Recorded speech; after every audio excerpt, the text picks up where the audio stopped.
Fax News, I'm Jay Yandel.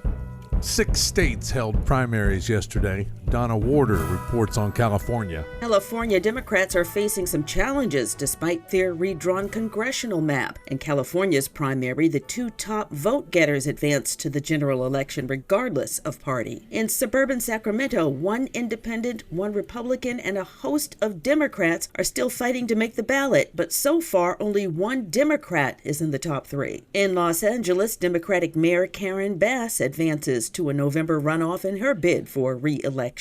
Hello, LA! Courtesy KABC. And in the race for California governor, Democratic candidate and billionaire Tom Steyer is trailing behind the 2 top vote getters, Democrat Javier Becerra and Republican Steve Hilton. Whether you voted for me or not, I am here for you, for every single one of you. I'm Donna Warder.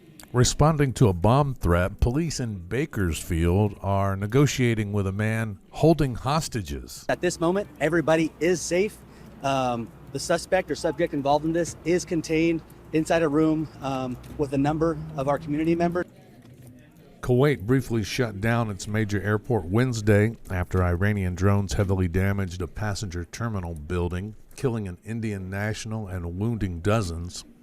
The U.S. military said Iran fired missiles at Kuwait, which fell apart en route, and downed drones targeting American forces. Iranian news agencies have reported that Iran has stopped communicating with mediators about extending the ceasefire with the U.S. and Israel. President Donald Trump insists negotiations are ongoing. The conflict has strained relations and affected global fuel prices, impacting regions far beyond the Middle East. Ford is recalling almost 42,000 vehicles because of a seatbelt issue that may result in an injury if a crash occurs. The National Highway Traffic Safety Administration said in a report that the recall includes certain Ford Expedition and Lincoln Navigator vehicles with model years 2018 through 2022. The issue involves seatbelts that may lock inadvertently, not allowing them to retract or extend. This is Fax News. A Hong Kong artist tries to mark the Tiananmen Square crackdown.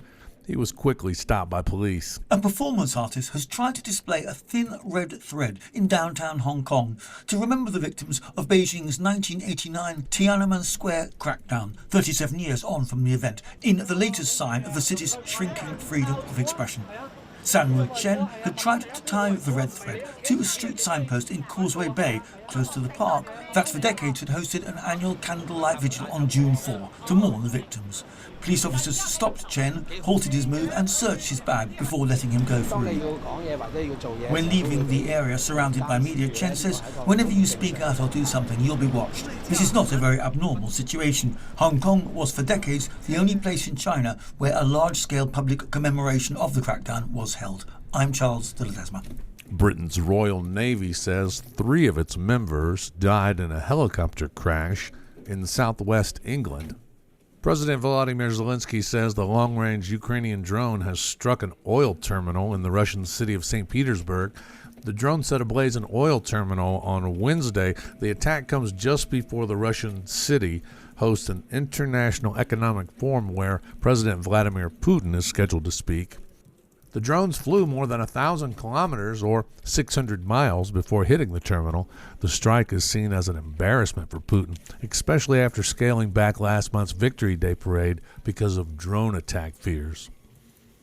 Muhammad Ali's family reflects on the champion boxer's legacy 10 years after his death. Today we are in a place where we are losing touch with our humanity and with each other. It's causing rifts, not just in families and communities, but in this nation.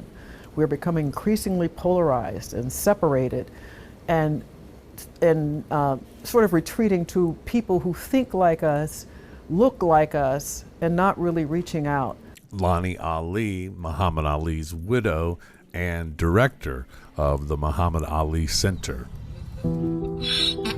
Therapy donkeys are helping patients with mental health conditions at a psychiatric hospital near Paris.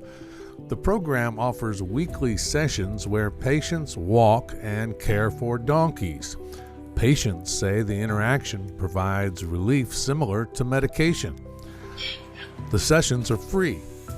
funded by France's public health system and tailored to individual needs. The program began in 2016 and now includes other animals like guinea pigs and rabbits. Health workers say animal therapy helps with anxiety, depression, and more.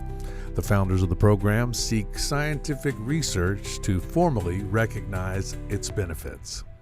For Facts News, I'm Jay Yandel.